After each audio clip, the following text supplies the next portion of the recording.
নমস্কাৰ গাইজ, মই মোৰ ইউটিউব চেনেল নিউ ড্ৰিম ব্লগলৈ আপোনালোকক স্বাগতম জনাইছোঁ। আশা কৰোঁ সকলো ভালে কুশলে আছে।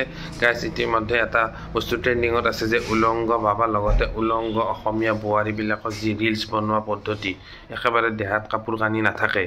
এতিয়া কথাটো হ'ল গাইজ, এই উলংগ বাবাৰ আজি কিছুদিন আগত যোৰহাটত এখন ৰেলী আৰম্ভ হৈছিল। এই যোৰহাটত ৰেলী কৰাৰ কাৰণে বহুত দল সংগঠনৰ নেতাই প্ৰতিবাদ কৰিছিল। ইতিমধ্যে এৰেষ্টো কৰিছে, এৰিও দিলে।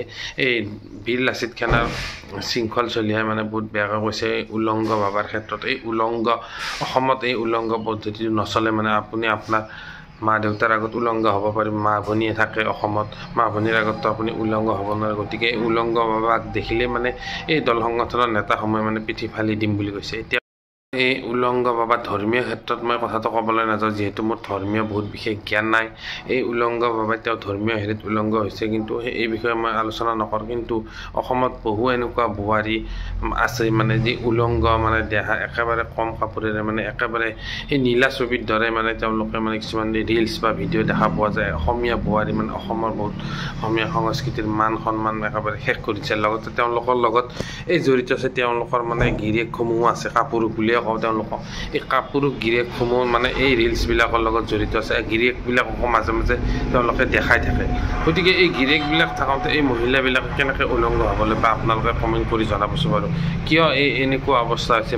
ভিউজ বা টকা পইচা কামৰ ক্ষেত্ৰত নিজৰ দেহা প্ৰদৰ্শন কৰিব লগা হৈছে। আচলতে দেহা নেদেখাই ভালদৰে নাচ গান কৰিলে কি ভিউজ নহ'ব নেকি? ভিউজ কমি গৈছে নেকি? ভালদৰে যিবিলাকে নাচ গান কৰিছে তেওঁলোক কি জনপ্ৰিয় হ'ব পৰা নাই নেকি? আজি মোৰ এটা বহুত ডাঙৰ প্ৰশ্ন, আপোনালোকে নিশ্চয় কমেণ্ট কৰি জনাবচোন বাৰু।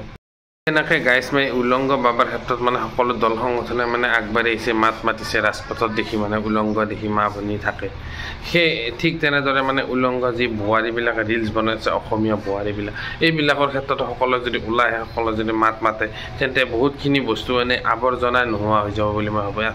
এনেকুৱা হৈছে ফেচবুক ইনষ্টাগ্ৰামৰ এটা ভিডিঅ' চাব নোৱাৰি যে অসমীয়া বোৱাৰীবিলাকক দেখা যায় একেবাৰে চুটি চুটি কাপোৰ, কিছুমানতো কাপোৰ নাই বুলিয়ে ক'ব লাগিব। এনেকুৱা অৱস্থা চৰম পৰ্যায় হৈ পৰিছে নেকি অসমীয়া জাতিটোৰ? এনেকুৱা কৰি খাব লগা হোৱাটো আজিৰ দিন, এতিয়াওতো সেই দিন পৰা নাই।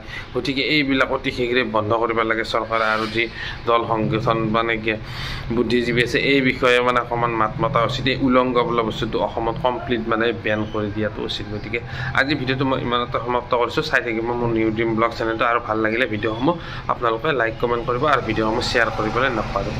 গতিকে আজিলৈ ইমানতে, বাই।